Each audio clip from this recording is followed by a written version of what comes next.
I noticed he needed help, so I gave him my hand. He ends up pulling me down and we fell 2 floors.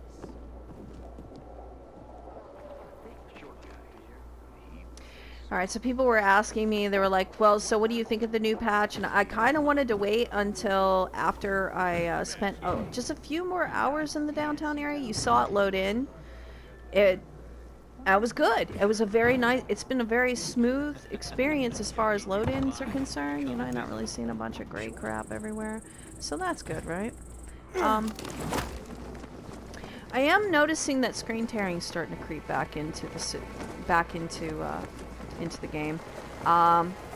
It's a little sad, but I don't really count off for screen tearing because that's not the worst this game has to offer, right? Screen tearing is not the worst this game has to offer.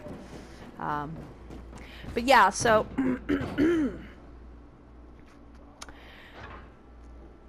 I'm making this video really quick because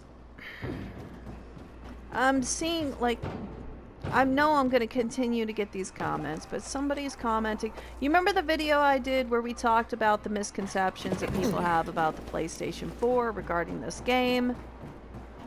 And like how it's the same thing over and over again, isn't it? It's always the same thing over and over again. They'll say things like, well, you know this console is 10 years old, right? You can't expect a whole lot out of it.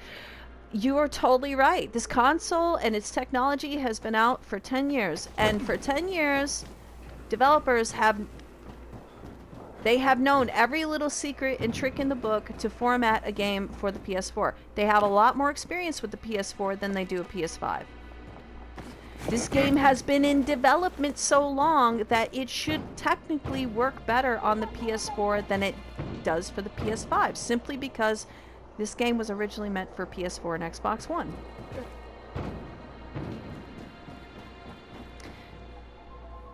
Saying that this game, like this console, is over 10 years old that's not an argument.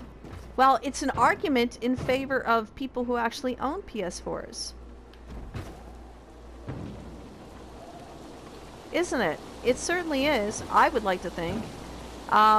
So yeah, I'm gonna be spending a couple more hours in the downtown area. I'm gonna meet Luan at the cantina and kick off a couple main story beats because I really want to kind of get a little further along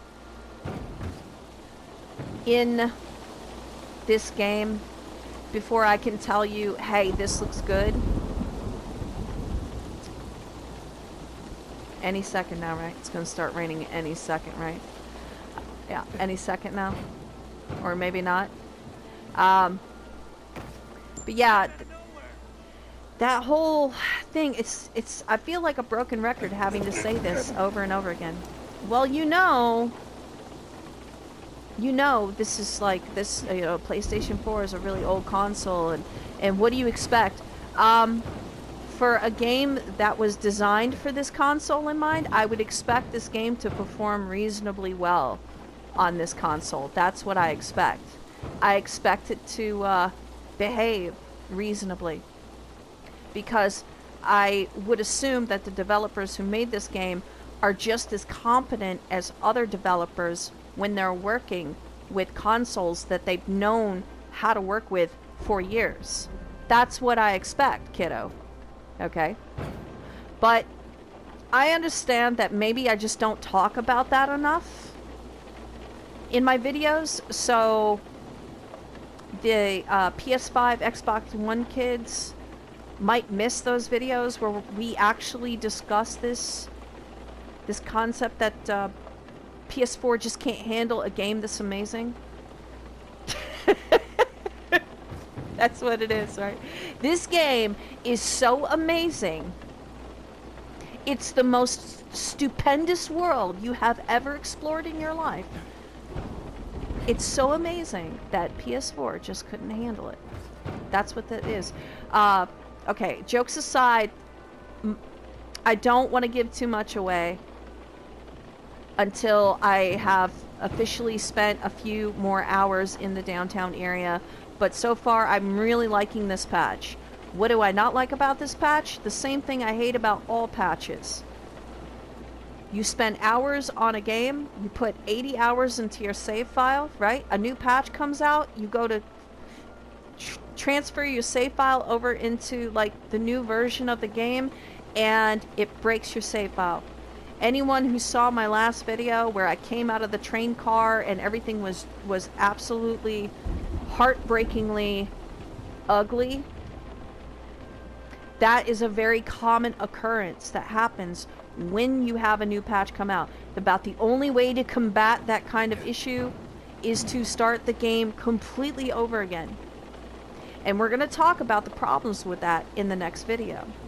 Because if a certain amount of fatigue sets in with the player when they're constantly having to restart their game just to see the positive effects a patch is doing for the game, right? That's not how this should work, but we're going to talk about that more later. I want to get in, let me get into some story points, but yeah, I wanted to touch base with you guys, and I think I've come up with a brand new title for Dying Light 2. They should not have called it Stay Human. They should have called it Dying Light 2 Excuses. That's what they should have called this game. So, anyway, alright, when I come back, the next Dying Light 2 video, we're going to talk about this new patch. The good, the bad, and the ugly. So far, there's more good things to talk about than there are bad, and I'm really happy to see that.